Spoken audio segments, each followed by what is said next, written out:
après. Merci. Ok, merci. Bonsoir, chers participants, chers panélistes. Et moi, je me nomme Victor Pambanou. Je suis le responsable juridique de l'ONG Jeunes Verts.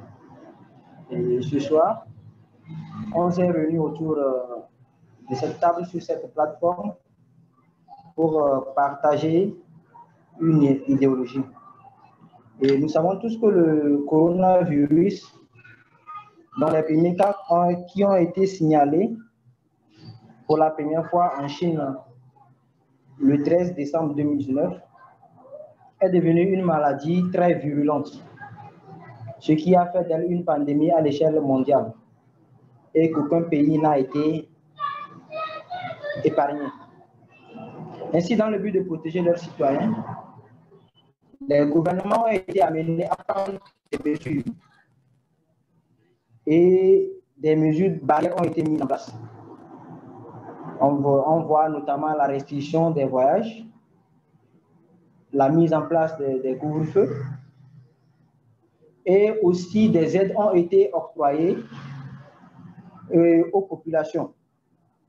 Mais on a constaté que ces aides ont été distribuées de façon inégale. Et donc, certaines personnes ont été victimes des inégalités dans la réponse à ce fléau.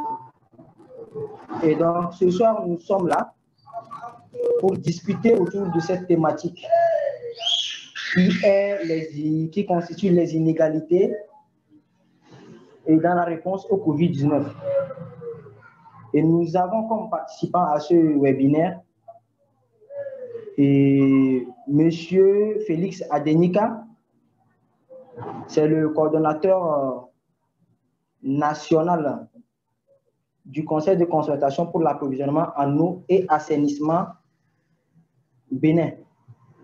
C'est un expert en eau et assainissement et c'est un environnementaliste également. Nous avons aussi M. Michel Tapa, qui est un journaliste sportif et politique. Chers panélistes, bonsoir. Bonsoir. Ok, merci M. Félix Adenika et bienvenue sur cette plateforme.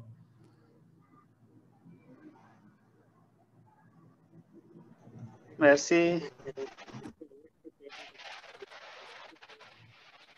Ok, Monsieur Adenika, j'ai essayé de vous présenter de façon, mais les auditeurs aimeraient vous connaître de façon beaucoup plus particulière. Non, vous l'avez bien fait. Je suis Félix Adenika, coordonnateur national au Bénin du Conseil de concertation pour l'eau potable et l'assainissement, basé à Genève. C'est la seule structure des Nations Unies qui s'occupe essentiellement de l'hygiène et de l'assainissement. Nous sommes dans 17 pays au monde, pays d'Afrique et d'Asie. Bientôt, le WSCC va lutter pour devenir le Fonds mondial pour l'assainissement et l'hygiène. On va faire le lancement le 17 prochain.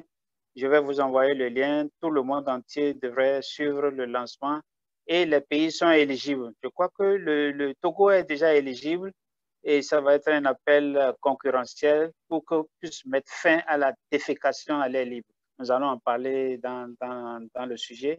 Antérieurement, j'étais chargé de programme au partenariat pour le développement municipal. Donc, j'ai travaillé avec les villes africaines, notamment dans 22 pays d'Afrique centrale et de l'Ouest, où je m'occupais de comment rendre les villes propres. Je suis rhuydologue aussi, et par ma formation d'environnementaliste. Voilà à peu près ce que je peux dire.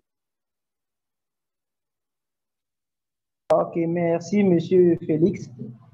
Et par rapport à votre plateforme, le Togo fera un effort pour participer à vos activités.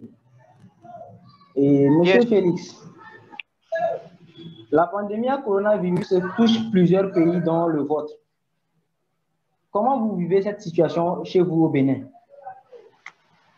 Merci beaucoup. Vous l'avez dit, cette pandémie est apparue en décembre 2019 dans le monde, mais le Bénin a connu son premier cas le 16 mars 20, un premier cas confirmé. À la date d'aujourd'hui, nous avons environ 2781 cas confirmés, dont 2515 guéris. Il y a 229 qui sont sous traitement et malheureusement, nous avons 43 décès. Je dis malheureusement 43 décès. Si vous prenez dans le monde, aujourd'hui dans le monde, c'est 40 millions de cas confirmés pour 1 million de décès. C'est une vie, c'est des pertes en vie humaine qu'il faut déplorer, même si globalement l'Afrique est épargnée. Voilà la situation sanitaire relativement à ce virus-là. Et est-ce qu'on peut dire que la situation est maîtrisée? Non, c'est une chance pour les pays africains qui, malgré le sous-équipement, ont pu réussir à être dans ces normes-là que je viens de citer. C'est vrai, vous l'avez dit, tous les pays, presque tous les pays, il y a 2 ou 3 pays qui n'ont pas connu, 2 pays, je crois, hein, je n'ai pas le nom des pays, Vietnam ou un autre pays de l'Asie, qui n'ont pas connu de mort. Presque tous les pays ont connu des décès, des déceptions, des ravages sur le plan économique, sur le plan social. Donc, ils ont eu à prendre beaucoup de mesures. Les mesures phares qui sont communes à beaucoup de pays, c'est il y a des mesures sécuritaires et des mesures sanitaires. Les mesures phares sur le plan sanitaire, c'est le port de masque qui est rendu obligatoire, le lavage des mains à l'eau et au savon, j'insiste bien, à l'eau et au savon. Et la dernière mesure, c'est la distanciation sociale. Après, on parlera des autres limitations des entrées et sorties aux frontières aériennes, même aux frontières terrestres, et limitation de l'extrême nécessité des entrées et dans les pays, quarantaine obligatoire, plein suspension des manifestations ou événements essentiels à caractère sportif, culturel, religieux. Tout ce que vous connaissez, c'est presque tous les pays qui ont fait ça. Mais la mesure la plus essentielle que je pourrais dire aujourd'hui pour arrêter la propagation du virus, c'est le lavage des mains. Ça a été prouvé, ça a été efficace, c'est accessible à toutes les couches. Même avec ça, vous allez voir, nous allons décortiquer. Il y a eu beaucoup d'inégalités. Si on décrète pour une mesure aussi efficace, commode, qui pouvait être à la portée de tout le monde, s'il y a des inégalités, ça pose problème et donc c'est sur ces inégalités qu'il faudra travailler. Je ne sais pas si j'ai répondu un peu à votre question, mais on pourra les développer dans les minutes qui vont suivre. Oui, monsieur Félix, et vous avez donné une très belle aperçu de cette situation chez vous au Bénin. Et maintenant, vous avez aussi parlé des actions, des différentes actions qui sont communes à tous les pays du monde, hein, parce qu'au Togo aussi, on a ces mesures barrières. Maintenant, quelles sont ces actions qui sont beaucoup plus particulières que le gouvernement béninois a mis en place pour pouvoir beaucoup plus protéger et soutenir les populations vulnérables? La mesure, c'est les mesures sécuritaires et sanitaires que je viens de citer, mais il y a eu aussi des mesures sociales. Je ne vais pas m'attarder sur ces mesures sociales puisque vous l'avez dit, il y a beaucoup de perversion dans la mise en œuvre de ces mesures. C'est naturel. On ne peut pas, ça a été difficile de cibler tous les bénéficiaires. Je vous donne un exemple. Quand on a demandé à tous les artisans de s'enregistrer pour pouvoir bénéficier de ce fonds, dans un contexte politique où l'opposition ou les gens de la mouvance, on se soupçonnait. Pardon? Vous me suivez? Oui, vous suivez.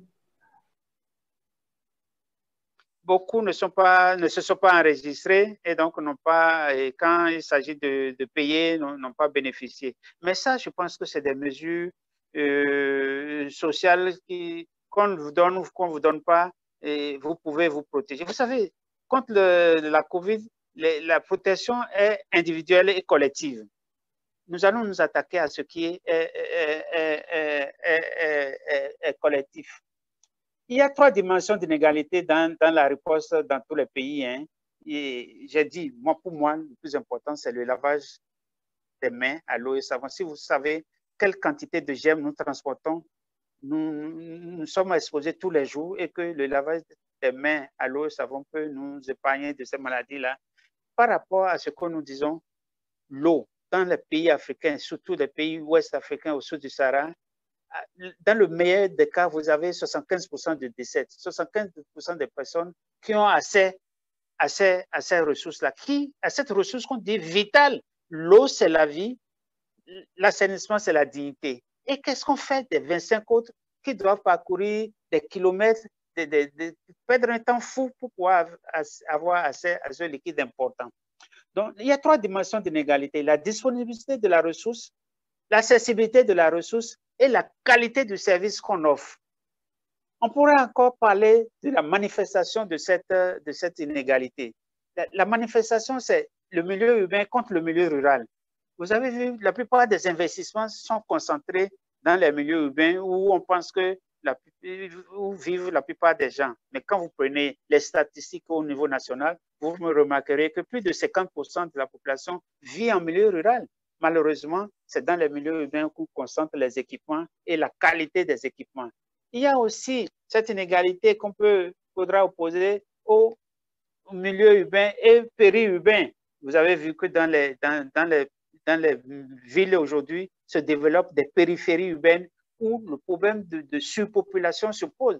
Comment dans un quartier, si je prends Cotonou que je connais bien, ou Lomé un peu que je connais un peu, dans les quartiers qu'on appelle Vossa, où les zones rurales, c'est le siège où le premier port de ceux qui viennent des villages arrivent, comment on peut respecter la distanciation sociale d'1 mètre? Ce n'est pas possible, quel que soit ce que vous allez faire. Donc, on prend des mesures et vous allez voir que ça ne peut pas s'appliquer à une catégorie de personnes. Donc, il faudra faire en sorte qu'un programme spécial pour ces personnes-là. Les personnes qui sont le plus touchées dans la réponse aussi, c'est les groupes vulnérables.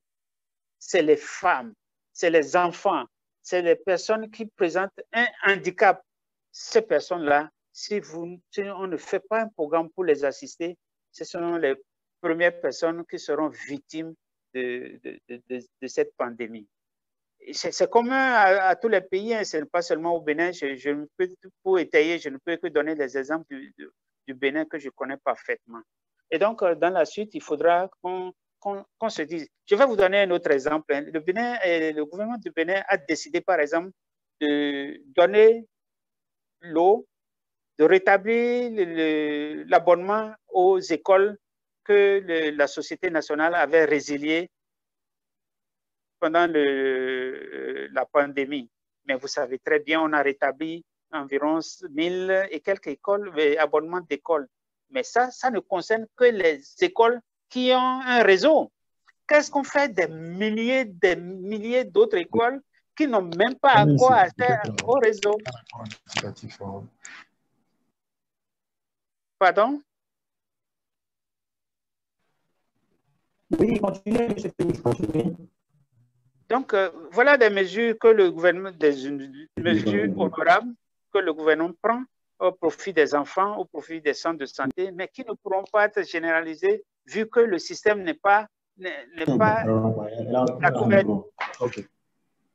couverture n'était pas totale.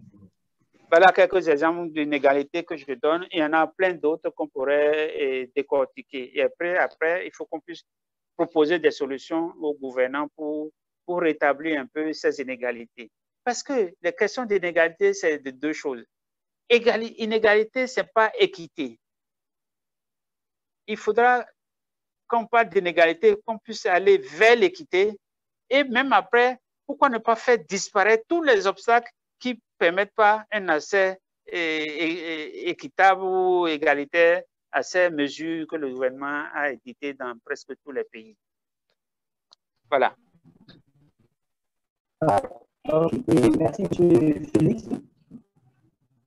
Je pense que M. Michel est avec nous. M. Michel, vous êtes là? Alors, on continue avec M. Félix. Vous avez parlé lors de votre intervention de la disponibilité des ressources, de l'accessibilité des problèmes, évidemment, et pas seulement la disponibilité des ressources, l'accessibilité et la qualité des ressources à pouvoir entrer. Est-ce que vous pouvez revenir sur cette partie et donner beaucoup plus de détails quant à ces inégalités qui font face les populations béninoises ou les populations africaines?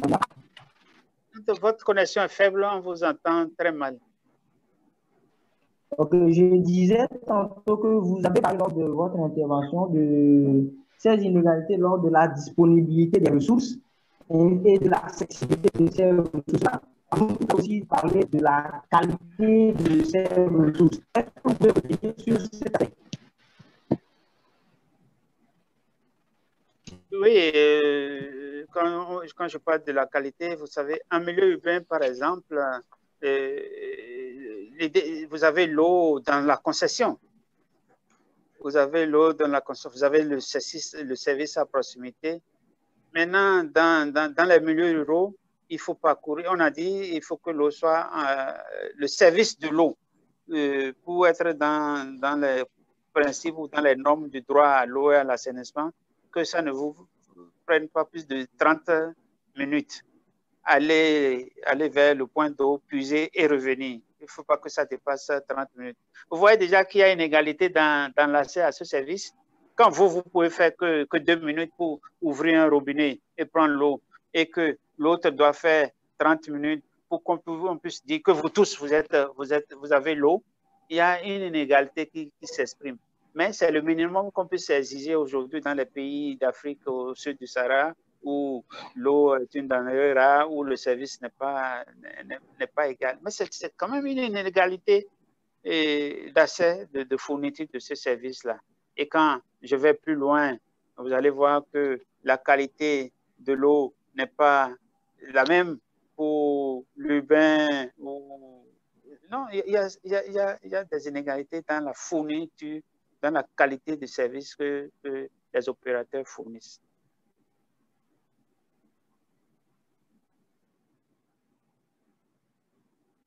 Allô? Monsieur Michel. Oui, allô, bonjour, cher ami, je suis connecté. Bon, tu es la bienvenue. Merci beaucoup.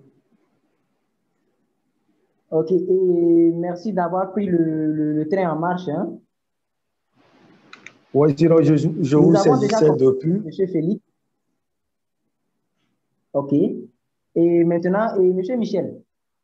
Oui, je suis à vous. Quel rapport vous pouvez faire de la situation au Togo? Vous pouvez reprendre puisque la connexion embête un peu, s'il vous plaît.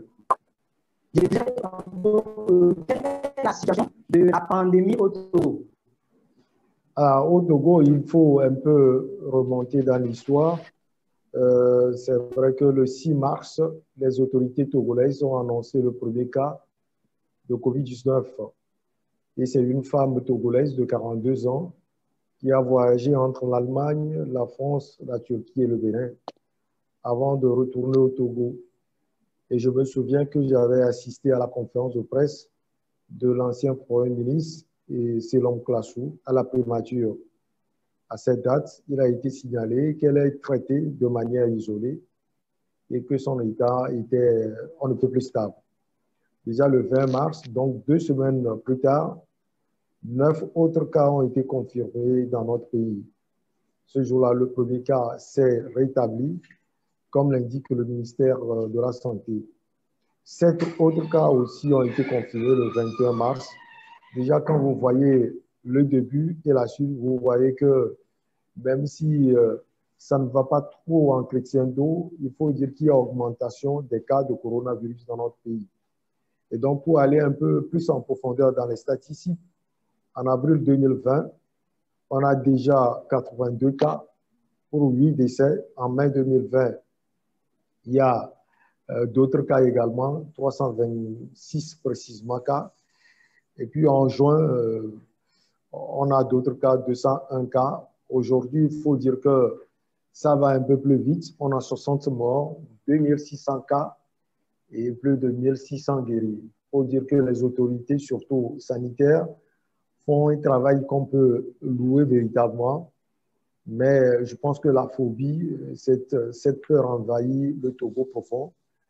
Même si on dit que le bastion, c'est Lomé, ce qu'on peut un peu déplorer, c'est que quand je voyage à l'intérieur du pays, je ne vois pas aussi les mesures de prévention qui sont prises à Lomé et qui visiblement ne sont pas prises à l'intérieur du pays.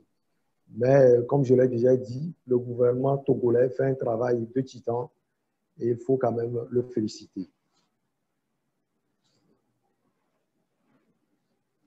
Alors, merci M. Michel pour cette brève aperçu de la situation au Togo. Et maintenant, M. Michel, vous êtes là? Oui, je suis là. Vous pouvez maintenant nous décrire les actions que le gouvernement a mises en place pour... Oui, c'est vrai que la connexion embête toujours, mais je pense que vous me posez la question ou bien vous me dites d'énumérer un peu les actions qui sont prises pour freiner l'épidémie ou bien la pandémie de coronavirus. Ben oui, je pense que déjà le gouvernement toujours, ou bien les autorités ont pris certaines mesures. Il y a la suspension des vols en provenance d'Italie, de la France, d'Allemagne et de l'Espagne. Ça, c'était le matin quand même des nouvelles, si on peut le dire ainsi. Oui, on peut comprendre parce que l'Italie, à un moment donné, était le bastion de coronavirus dans le vieux continent. En France également, on sait que la France a été âprement aussi touchée par la pandémie de coronavirus. Et puis l'Espagne. L'Espagne aussi a été touchée, presque toutes les régions de l'Espagne, l'Andalousie, la Catalogne, la grande capitale Madrid et autres. Un peu surpris de la décision des vols venant de l'Allemagne, parce que l'Allemagne reste, si on peut le dire, ce pays qui a été un exemple quand même dans le vieux continent et partout dans le monde. Il y a une autre mesure également, il y a l'annulation de tous les événements internationaux pendant au moins 3 semaines. Il y a également l'isolement de personnes rentrant de pays à risque. Et comme j'ai déjà cité ces pays comme la France et autres, la fermeture des frontières, il faut le préciser, depuis le 19 mars au Togo. Et puis, certaines décisions que les gens n'ont pas trop appréciées, mais il faut les prendre. Interdiction des rassemblements de 100 personnes à compter de ce 19 mars toujours. Et puis, ce couvre-feu de 20h à 6h du matin, dès le 2 avril au Togo. Et le gouvernement a déployé une force spéciale antipandémique forte de 5000 hommes qui est notamment chargée de veiller à l'application de ce couvre-feu. Il y a également la mise en place d'un numéro appelé numéro vert, le 111, qui est toujours disponible pour pouvoir avoir des nouvelles et éventuellement apporter des panacées quand il y a problème. Et il y a la mise en place des laboratoires mobiles pour le dépistage à travers le pays. L'état d'urgence sanitaire également décrété pour 3 mois. On l'a tous vécu au Togo.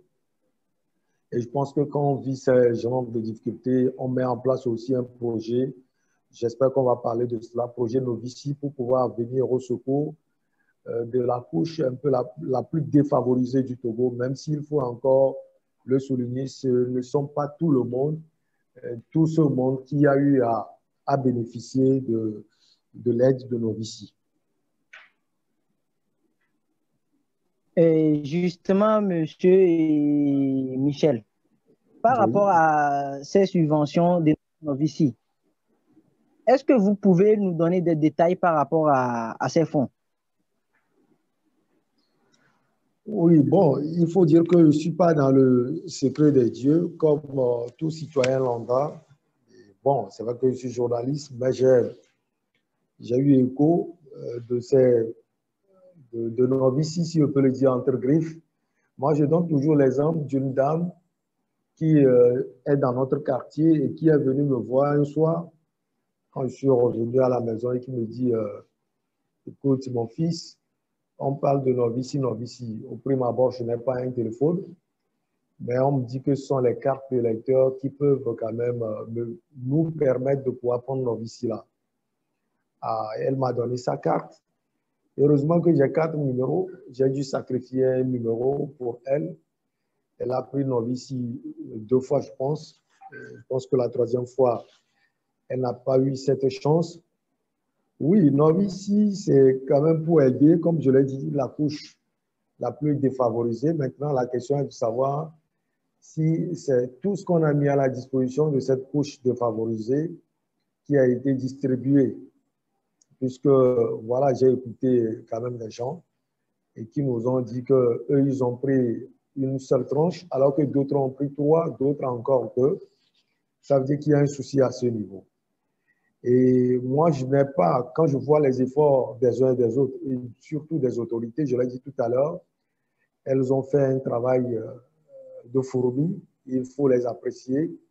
Mais quand je vois déjà, on met devant la carte des lecteurs pour pouvoir bénéficier de cette tranche novice, je me dis, pour permettre à tout le monde de pouvoir l'avoir, on pouvait également non seulement parler de la carte des lecteurs qui est plus accessible à tout citoyen, mais également de la carte d'identité, parce qu'il faut remarquer que les gens ont eu cette carte d'électeur, malheureusement, l'ont perdue, et également permettre peut-être à ceux qui ont un passeport, un vieux peut-être, une vieille carte d'identité de pouvoir l'avoir.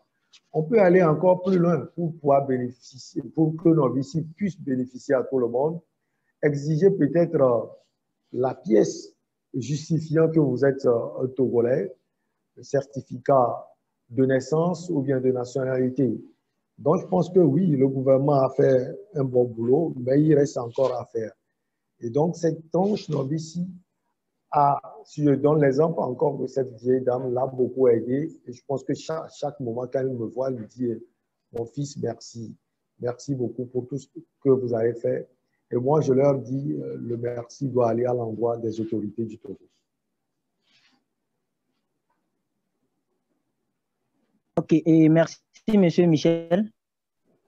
Monsieur Adenika, j'espère que chez vous aussi au Bénin, vous avez eu droit à ces fonds novices. Et de 2 passages au Bénin, nous avons constaté qu'au début de cette pandémie, la situation était beaucoup plus stable. Il n'y avait pas assez de cas. Mais à un moment donné, on a eu une flambée de ces cas. Quelle est la vraie cause? Est-ce que ce sont les mesures qui ont été prises qui n'ont pas été, qui ne sont pas appropriées, ou il y a eu une autre cause de ces flambées-là?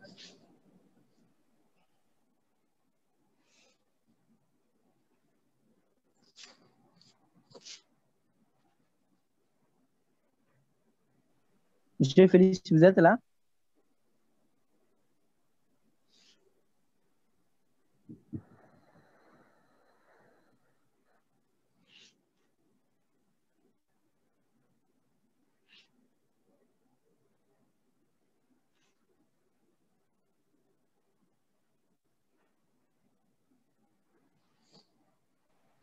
Et Monsieur Michel? Oui, je suis là. Ok. Oui, nous écoutons. Oui, vous voulez encore, vous voulez poser des questions, sinon je suis là. Oui, je disais tantôt que,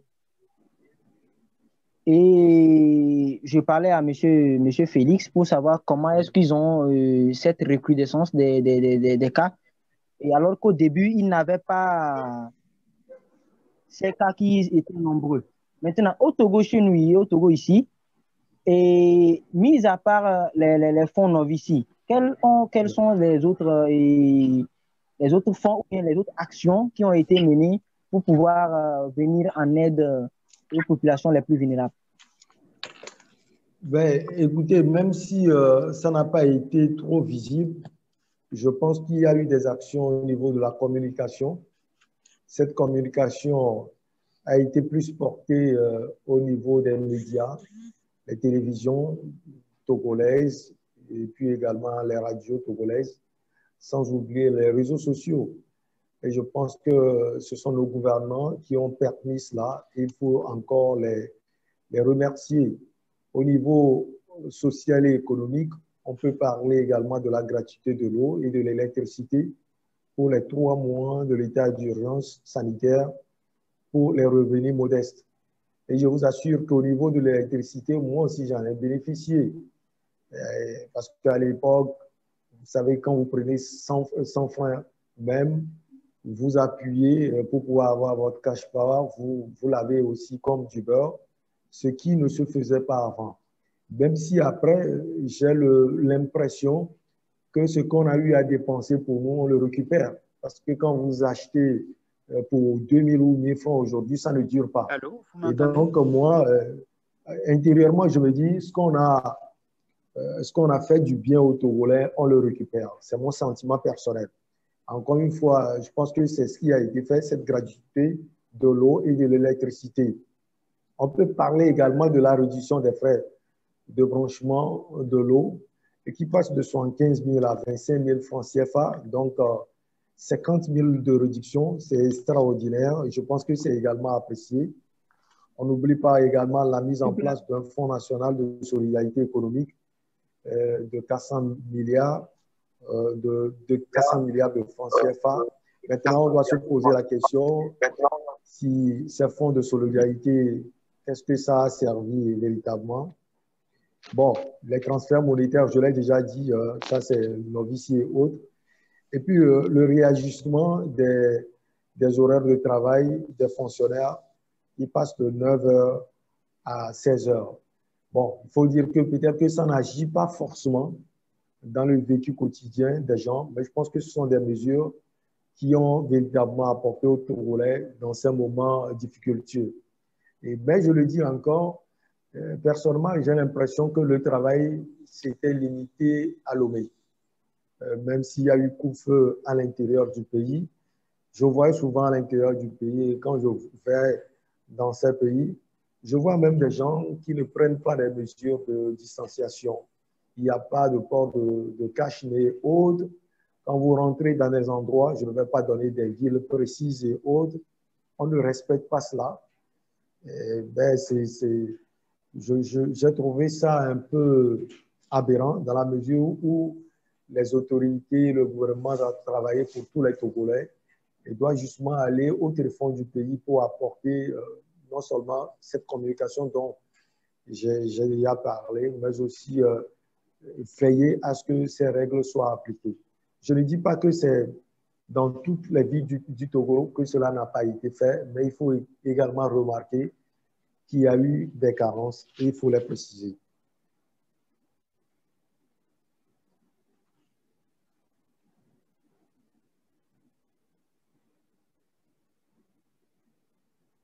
Allô, vous m'entendez? Allô? Oui. Oui, allô? Vous m'entendez? Oui, Félix, bonsoir. Moi, je vous Bonsoir. écoute. Oui, je viens d'écouter mon ami. Je pense que vous insistez sur les mesures sociales.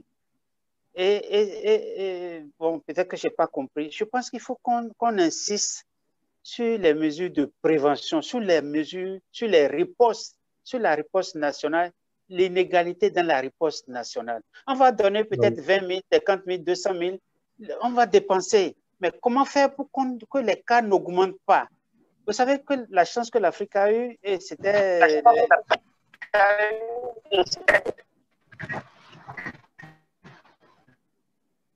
Allô? Oui, allô? Moi, je vous écoute, Félix. La chance que nous avons eue, c'est que il y a pas, on ne sait pas magie, pas ce qui s'est passé.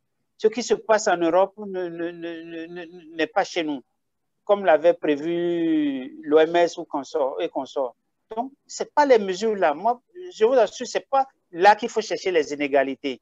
Que les gens aient donné 20 000, 60 000, 200 000, on aurait fait ce qu'on va faire, c'est comment faire pour que les gens ne tombent pas malades. Si ce qui se passe en Europe était inversé, il y aurait plus de cas que les gens ont connus en Europe.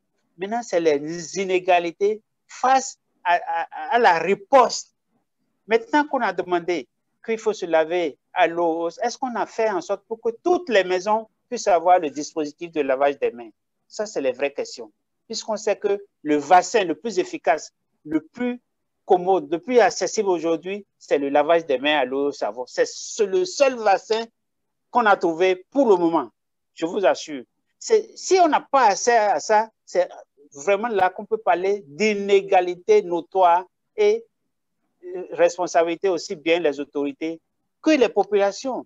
Parce que vous voyez le taux de pénétration du téléphone aujourd'hui, du téléphone mobile, la vendeuse du poisson de mon quartier a son téléphone, mais quand vous lui parlez de est-ce que vous avez un dispositif de lavage des mains, ah, l'État ne m'a pas encore donné. Est-ce que vous avez un gel hydroalcoolique, ah, c'est trop cher. Pourtant, elle peut se payer de crédit, elle peut se payer. Donc, il faut à tous les niveaux qu'on prenne l'engagement de ce qu'il faut s'affranchir.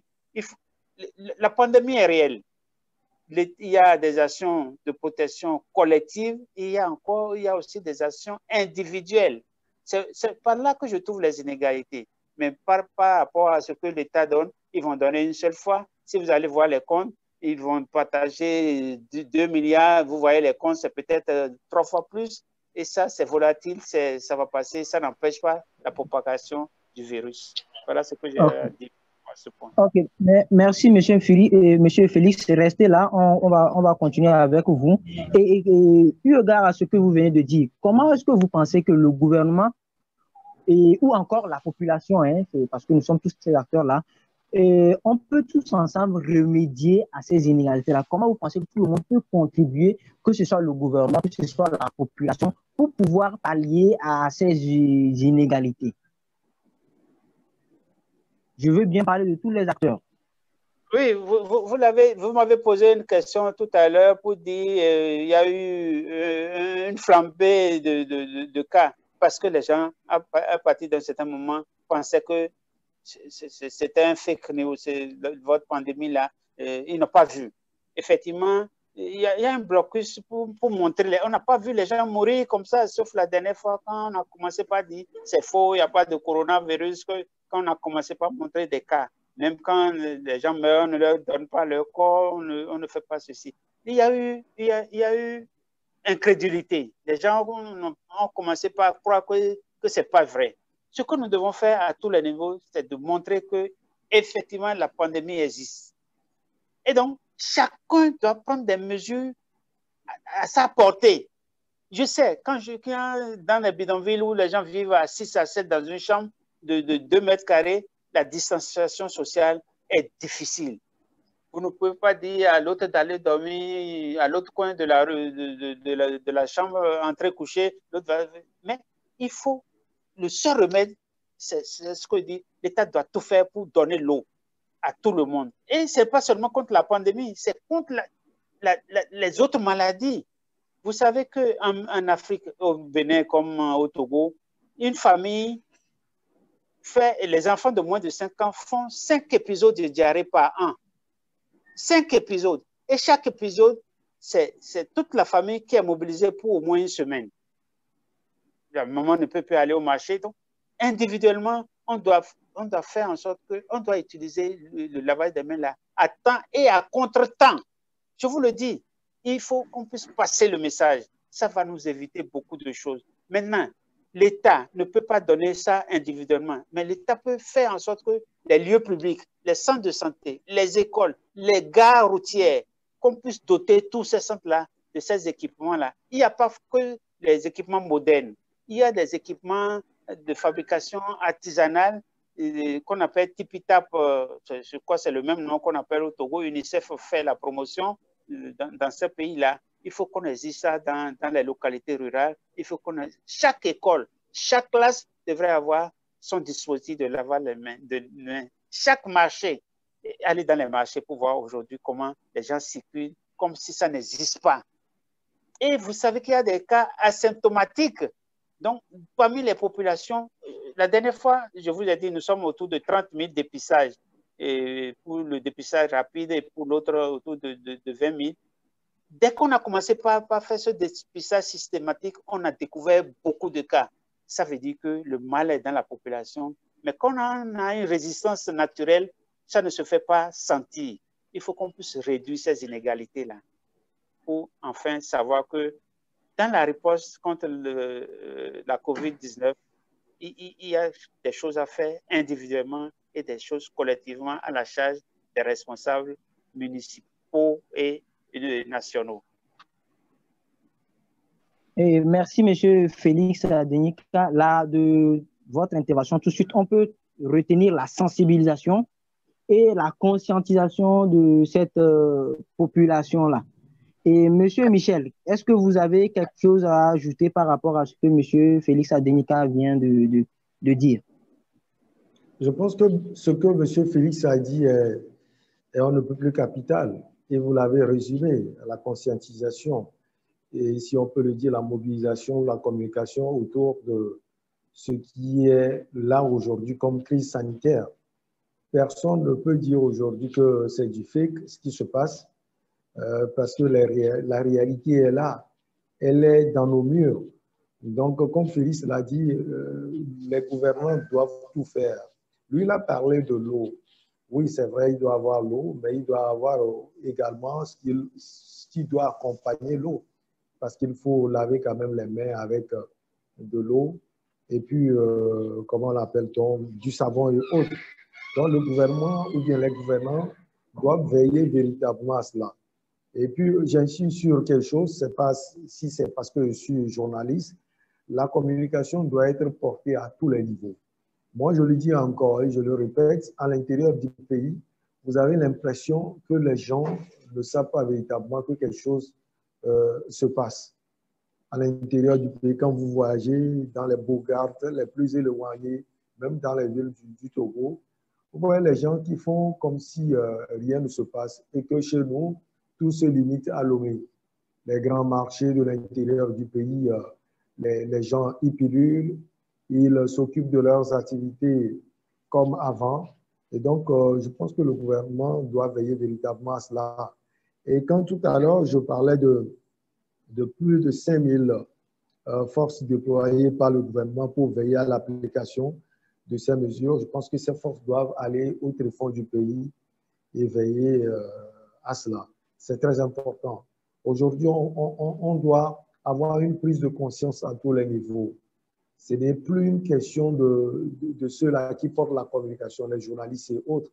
C'est une question de bouche à oreille.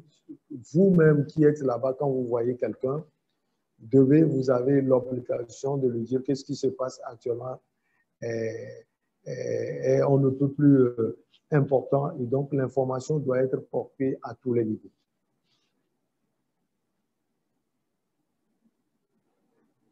Moi, j'aimerais répondre un peu, contribuer à cette réponse-là. Oui, vous pouvez aller, M. Félix.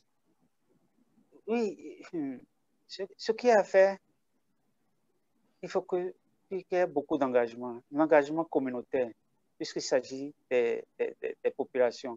Au niveau de chaque localité, il y a ce qu'on appelle les leaders naturels. C'est des ingénieurs locaux qui prennent le lead. Ça peut être le leader religieux, ça peut être le leader traditionnel, qui vont jouer un grand rôle.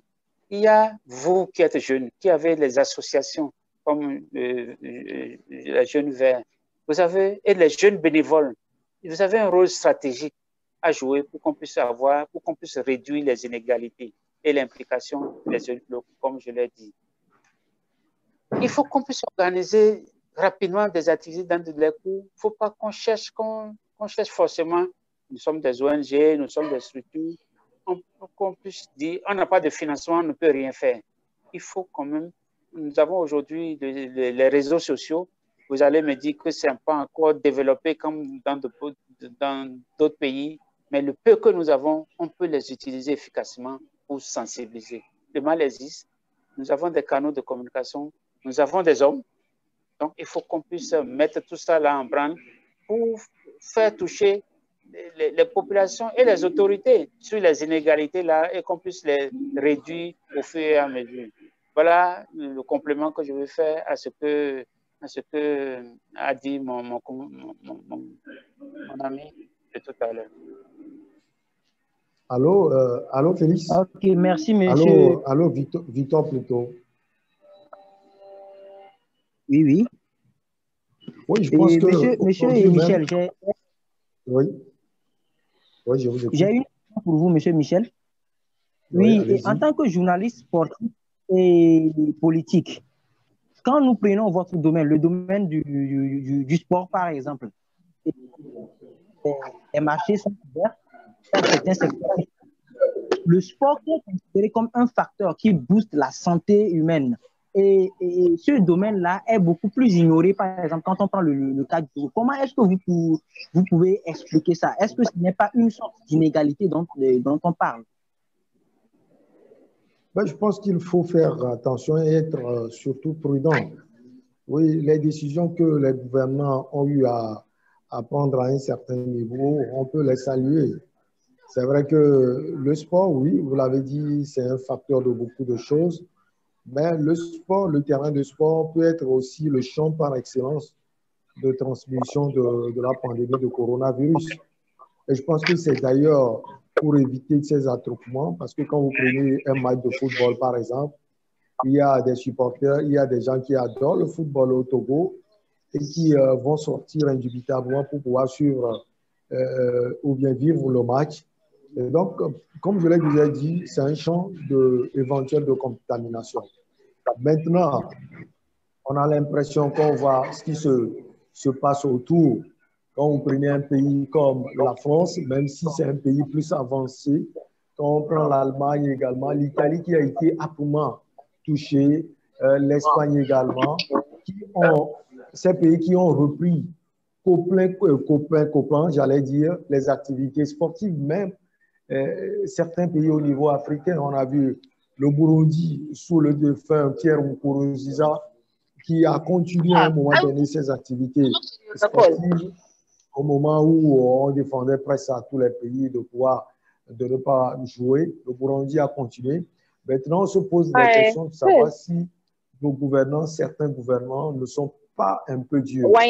Parce que les activités sportives sont stoppées, il faut le remarquer. Aujourd'hui, le pays sportif, pourquoi ne pas commencer en chrétien d'eau, ou bien comme on le dit souvent, mollo, les activités, et pouvoir envoyer sur les tribunes des stades au moins quelques personnes. Moi, je le dis, je le souligne, le championnat national de football de première division, à part des villes comme Palimé, comme Sokoré ou encore Kara, quand vous prenez Lomé, ou à part le derby, peut-être à Gaza, Misport de Lomé, l'AS OTR ou bien l'AS Togoport, où vous verrez peut-être 200 personnes. À part ces matchs, vous allez voir à peine 50 personnes, 20 personnes et autres. Et il y a un public toujours clairsemé.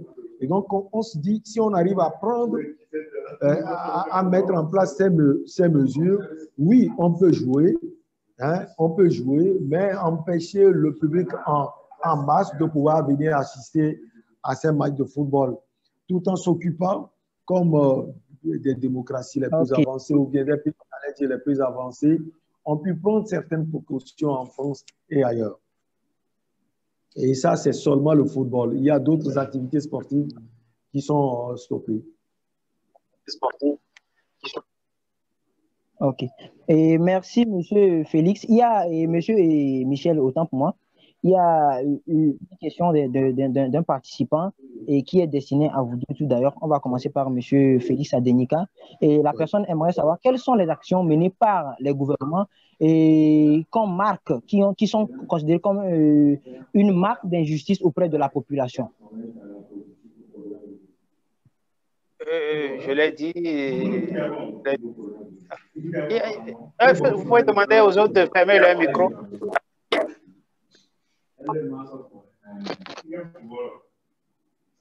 Ceux qui ont leur micro, vous pouvez fermer. Merci beaucoup. Non, je pense... Oui, monsieur Michel. Il y a aussi les participants qui qui ont vos micros quand vous n'intervenez pas. Merci beaucoup. Il y a un calme relatif. Non,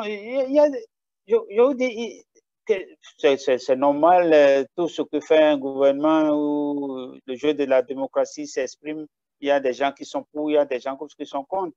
Les gouvernements mettent beaucoup de milliards pour les mesures sociales là. Mais vous savez, chaque fois qu'il y a quelque chose, on peut pas couvrir à 100%. Les hôteliers à qui on a remis les frais d'électricité, d'eau, tout le monde n'a pas reçu.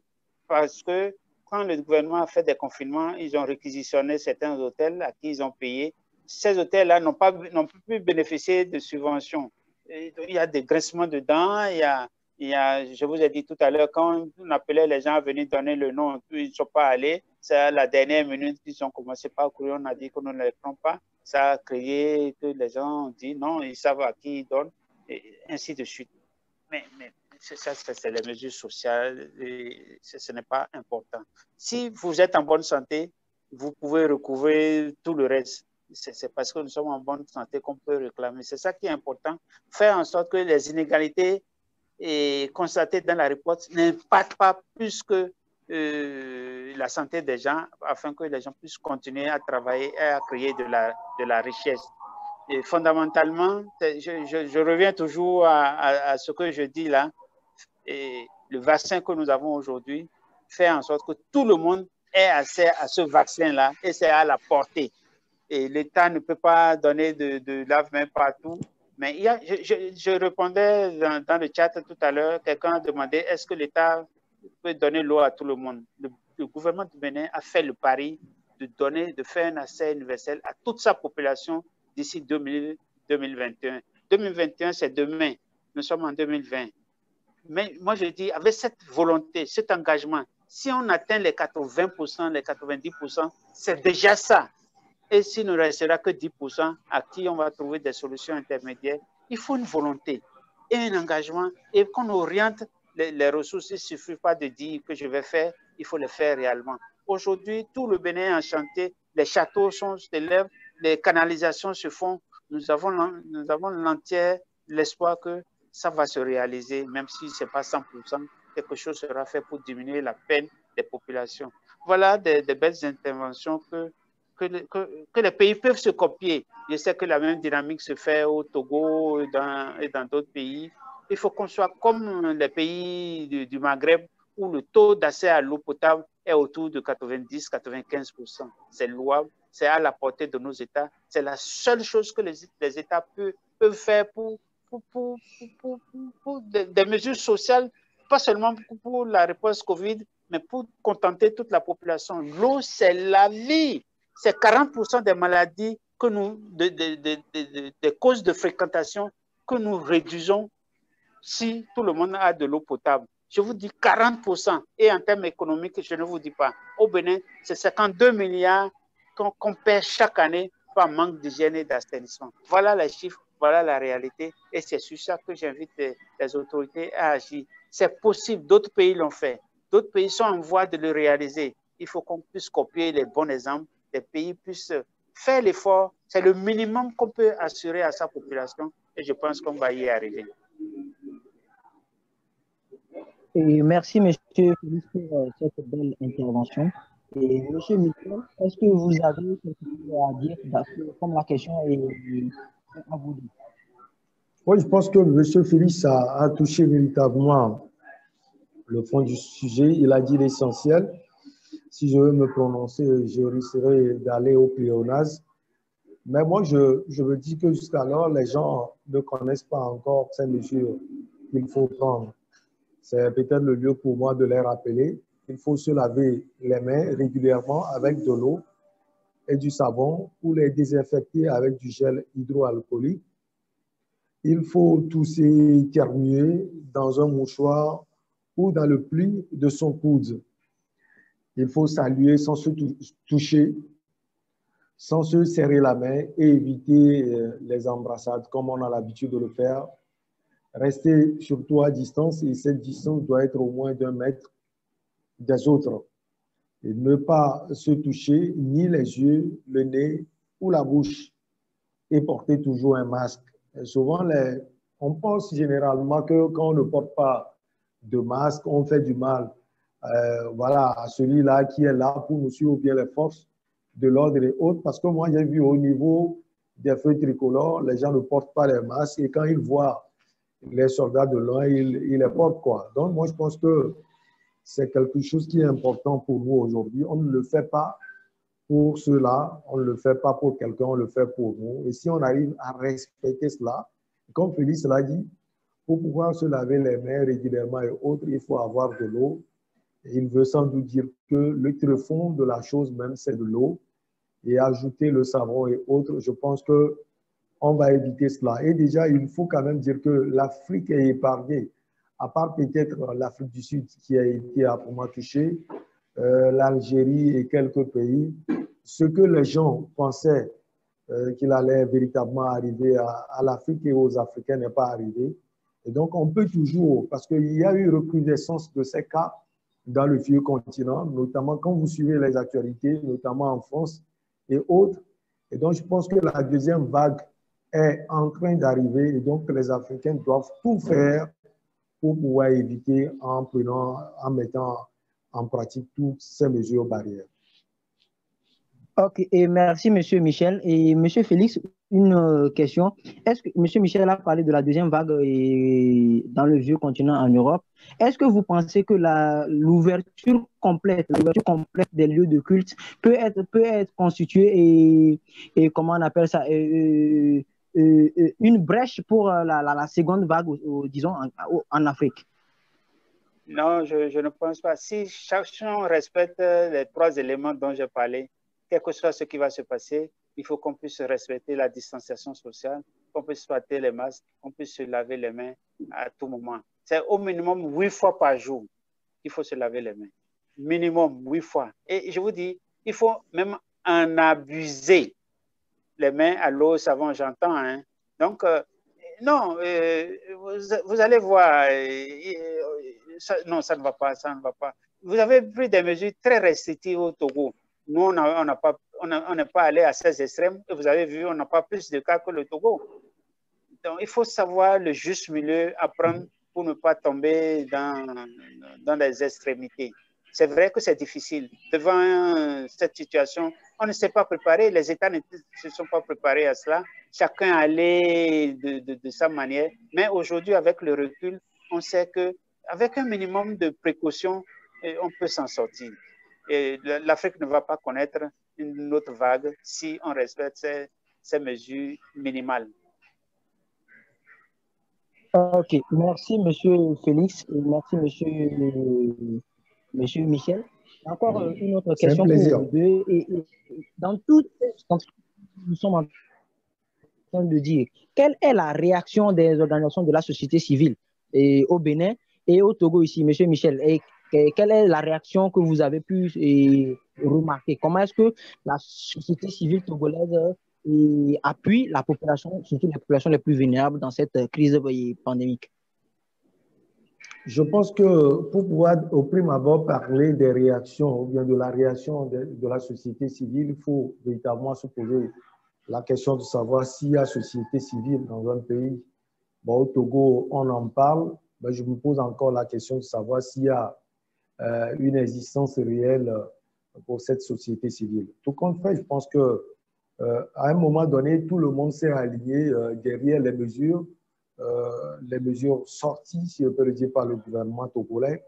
Et quand vous posez la question à de rares personnes, moi je les connais, et qui disent qu'ils pilotent la société civile togolaise, ces personnes vous disent, nous aussi, nous essayons de porter les nouvelles à la population, non seulement de Lomé, mais aussi à la population de l'intérieur du pays, pour qu'elle puisse prendre en compte ces mesures barrières, se laver régulièrement les mains, comme tout à l'heure, M. Félix l'a dit, au moins 8 fois. Il faut faire plus également. Moi, j'ai croisé un monsieur, je ne vais pas donner son nom, qui me dit, quand il va dans sa bourgade natale, il dit à ses parents, vous pouvez laver les mains plus de 15 fois par jour. C'est vrai que quand on est au village, on est plus exposé aux microbes et à des genres de choses. Maintenant, je pense que c'est une bonne chose. Donc, la société civile mène une démarche. J'ai encore rencontré d'autres qui m'ont dit, écoutez, nous essayons de distiller les cache-nez à travers les quartiers et même dans les ruelles de Lomé à l'intérieur du pays. Donc, déjà, en somme, on peut dire que cette société civile est aussi consciente de ce qui se passe actuellement et elle a à cœur de pouvoir aider les gouvernants à pouvoir justement porter la communication et à pouvoir dire aux populations de respecter les mesures barrières, histoire de bloquer, si on peut le dire, l'avancée de coronavirus dans notre pays. Je pense qu'il faut quand même la saluer, parce que dans nos pays, quand on vous parlait de société civile, à part certains pays qui voient quand même leur société civile avancer au Togo et autres, on n'en a pas. Le Burkina Faso est un exemple où on peut parler de Smoky et le ballet citoyen. Le Sénégal avec encore Yanama, on a la RDC avec Tinbi et autres. À part ces pays, on n'a pas de société civile ancrée dans les réalités de nos pays, dans les autres pays de l'Afrique. Donc, il faut saluer déjà ce que ces gens sont en train de faire. Ok, merci Monsieur Michel. Avant de donner la parole à Monsieur Félix Adenika, nous rappelons entre autres les actions de Jeunes Verts Togo et qui a eu à partager plus de 1500 masques à Lomé ou partout ailleurs à l'intérieur du pays et également qui a apporté son aide en vivres alimentaires et qui a distribué avec l'aide conjointe de Via Togo. Et ce sont 10 paniers de vivres alimentaires à Lomé ici. Ce sont des actions de la société civile à encourager et à féliciter et qui a fait d'énormes actions de sensibilisation en la matière. Et Monsieur Félix, est-ce que vous pouvez énumérer si vous le permettez, la réaction de la société civile? Oui, je vous rejoins. Je voulais dire à mon ami qui m'a précédé que non, il y a une société civile au Togo et dont j'en suis fier. Nous sommes sur les réseaux régionaux d'Afrique de l'Ouest. Je vois leurs contributions, je vois leurs interventions. Je suis fier de ce que vous faites au Togo. Donc, peut-être que mon cher ami veut dire qu'ils n'en font pas assez, mais je crois qu'ils font à la limite des moyens dont elles disposent ces organisations de la société civile. Donc, pour vous dire que oui, les organisations de la société civile se sont mobilisées dans le cadre de cette pandémie-là. Elles ont fait beaucoup de choses, elles ont fait des dons directs, elles ont sensibilisé, elles ont même contribué à l'effort national. Je vous dis, aujourd'hui, les contributions que le gouvernement a demandées, il y a un compte qui a été ouvert, il y a quelque part, il faut domicilier les dons. Nous sommes autour de près de 3 milliards aujourd'hui de francs CFA. Et je vous assure, c'est pour plus de la moitié, ça provient des organisations de la société civile béninoise ou de la diaspora. Donc, on ne peut pas dire que c'est nul, on ne peut pas dire que c'est zéro. Peut-être qu'on pourrait mieux faire, mais je crois que c'est les conditions actuelles qui font. L'autre aussi, c'est après les gens se demandent, oui, nous avons contribué pour près de la moitié des 3 millions que vous avez mobilisés. Qu'est-ce que vous avez fait? Et je pense que c'est des comptes, c'est des redditions de comptes qui vont suivre. Oui, je peux vous assurer que la société civile béninoise a joué sa partition. Ok, merci, encore merci à Monsieur Félix Adenika et Monsieur Michel Tapa. Et nous tendons.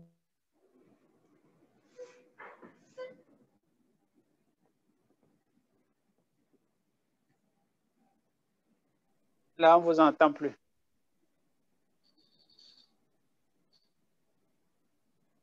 Allô? On ne vous entend plus. Victor, on vous entend plus. Ok, c'est peut-être la fin. Moi, je vais me déconnecter. Allô? Oui, bon, c'est la fin. Félix, merci. Ça a été un plaisir de vous avoir. Merci beaucoup. Ben, moi, ce que je peux dire, c'est de dire merci à Jeunes Verts pour l'initiative. Il a parlé tout à l'heure de l'apport de l'ONG Jeunes Verts à toutes les couches de la population togolaise. Oui, je pense que mon village en a bénéficié. Il y a eu des masques et autres, même des vivres dans mon quartier de Lomé. Et donc, je vous encourage et je prie Dieu qu'il vous donne la force et la santé pour pouvoir continuer tout ce que vous êtes en train de faire. Merci. Au revoir. À bientôt. À bientôt. Oui.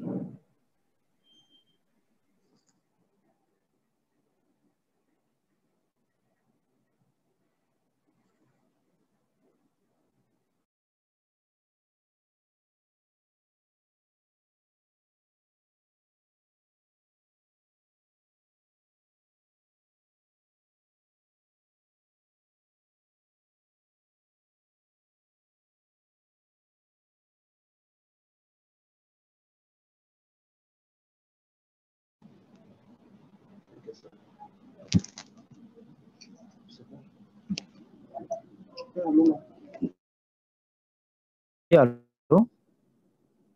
Allô? Et Monsieur Félix, vous me recevez?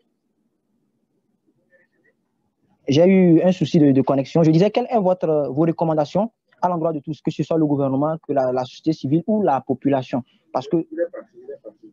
La question à Ok, Monsieur Michel, vous êtes là?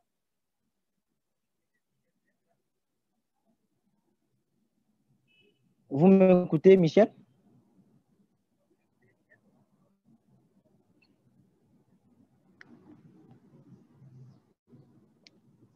Allô? Oui, Michel, et nous tendons vers la fin. Vous pouvez nous donner des recommandations et après ces recommandations, donner votre mot de conclusion.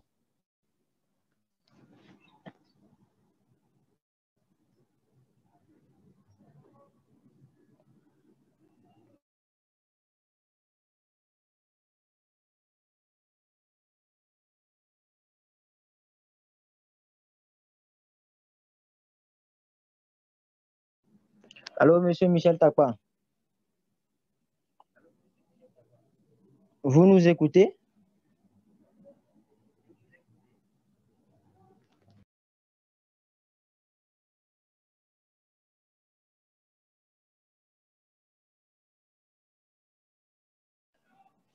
Allô, Victor? Allô? Oui, Monsieur Michel Takpa. Oui, vous m'écoutez maintenant. Je disais que ce que le gouvernement a fait et est en train de faire est louable. Donc, humblement, je lui dirais de continuer dans ses efforts. Oui, Lomé est servi. C'est visiblement l'impression qu'on a. Quelques villes de l'intérieur du pays sont servies. Mais je lui demanderai un point d'aller encore au tréfonds du pays. Je lui demanderai de poursuivre ses actions dans les bourgades les plus reculées de notre pays. Parce que, comme je l'ai dit, quand je voyage, il y a encore des carences. Et je pense que ce gouvernement peut apporter, surtout quand on a un nouveau gouvernement, peut quand même apporter tellement aux Togolais. Il faut que la communication passe. Également, comme Félix l'a dit, oui, la société civile est en train de faire son petit bonhomme de chemin au Togo. Et je l'ai dit, elle n'est pas comme celle du Burkina ou encore du Sénégal ou bien à celle de la RDC. Mais je dis qu'elle est en train de faire un travail louable, un travail herculien d'ailleurs, qu'il faut apprécier. Mon mot de fin, c'est de dire merci infini à Jeunes Verts pour ces initiatives tous azimuts. Tout à l'heure, vous avez parlé des cache-nez distribués partout. Oui, ma bourgade en a bénéficié. Mon quartier de Lomé et quelques quartiers périphériques en ont bénéficié. Et donc, je disais que je prie Dieu pour qu'il puisse vous donner la force et l'énergie de continuer tout ce que vous avez commencé par faire. Et à très bientôt.